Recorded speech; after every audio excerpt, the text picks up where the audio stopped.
Into American Warrior Radio. If you've been following the last few segments, we've got a special guest. He's appeared on American Warrior Radio in the past, a much longer interview where you really get to know the man and some of the trials and tribulations that have made him an even better man.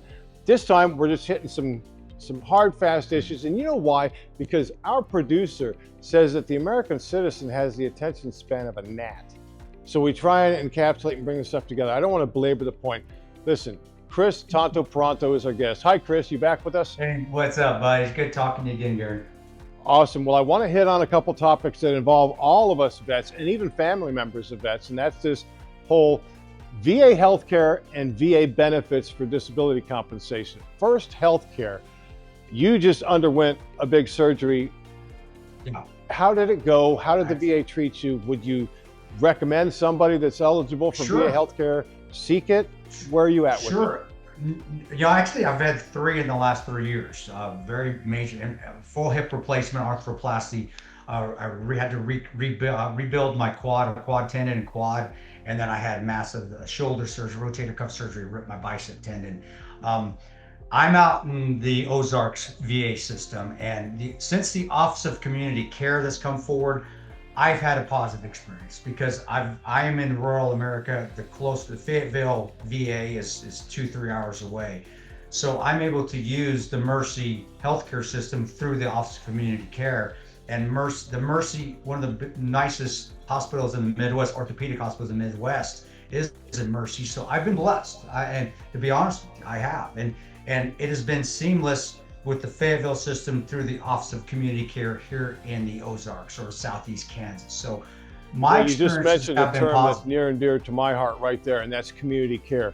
For everybody out there, I don't care if you're conservative, liberal, President Trump is the one that took us down this road to where, as Tanto just said, if you're outside of the geographic area where it's inconvenient for you to get care, or if it's going to be more than 30 days or more, community care can kick in and really provide services much quicker and at a local level. So that's been your experience. It's wonderful to hear that. It's been positive, and the orthopedic hospitals here have been, and the orthopedic surgeons. One of them is actually, he's a lieutenant colonel in the Guard, but he is in his downtime, he's an orthopedic surgeon.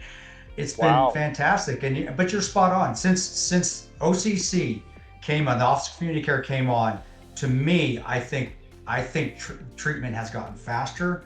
I think it's gotten better. For me personally, I can say that it has, and that's the truth. And I think that's been a benefit because all my surgeries have been done at orthopedic hospitals. Granted, I'm sure Fayetteville has a tremendous Fayetteville, Arkansas VA system has one, a good one, but me being way outside of there, living in rural America in Fort Scott, that would be a heck of a trip. And I've just been lucky enough that we have rural orthopedic hospitals run by Mercy Healthcare that works. And it all came about in the first Trump administration when he was President 45. Correct. So, and it's continuing to improve the veterans' lives now.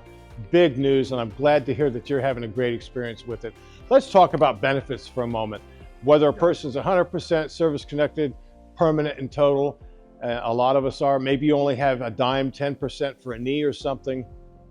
It's important that you reflect back on an urgent message American Warrior Radio put out a couple weeks ago on the weekend of President's Day, where our Secretary of the VA, Collins, was going to do an end around and say, again, dark of night, long holiday weekend, and he slips this in as an interim final rule, meaning he was going to sidestep the entire, let's call it a conversation period, a comment period through the Federal Register.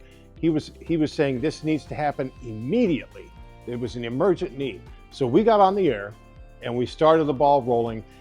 Bottom line, he wanted to turn the Vassar D VA schedule for rating disabilities from 1945 on its head. And he wanted to say, let's talk about that knee, that 10% for the knee.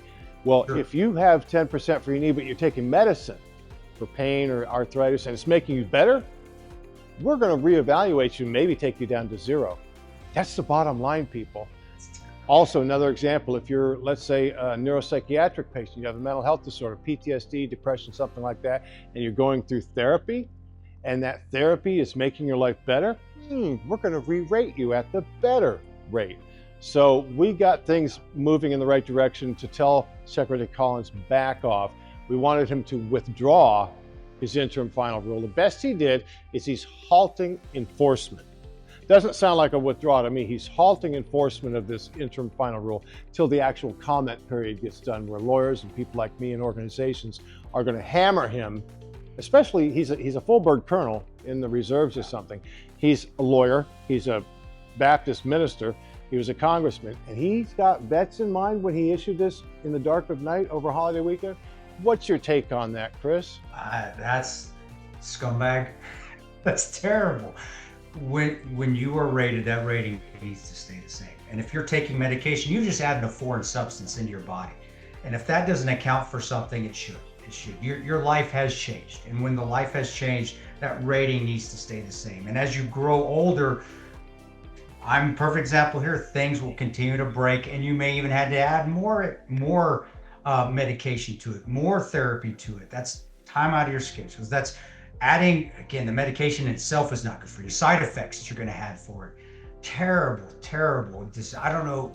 His advisors must be failing him, because somebody like yourself has to be part of his advisory board that says, hey, sir, that is not a good idea. And you're putting politics before patriots. That's what you're doing. And I've said it once before on another show, not about this, but another show. I use that term, but that is the term of what you're doing, is you're putting politics and you're putting this freaking trying to save money over saving money. Thank you. It's not his money, it's the taxpayers' money. Exactly. You know what I mean?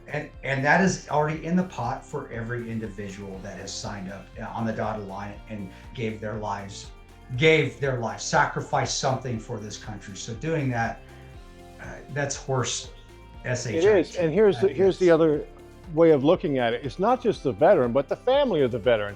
They rely on that money to buy groceries, pay the car, maybe it's the mortgage, whatever. They rely on that. It's not just the veteran you're affecting the entire community when you introduce some sort of a nonsense rule, and it was a rule that says we're going to rate you as if you're better now because of medication, as you just astutely mentioned. Are you better now? What in the world?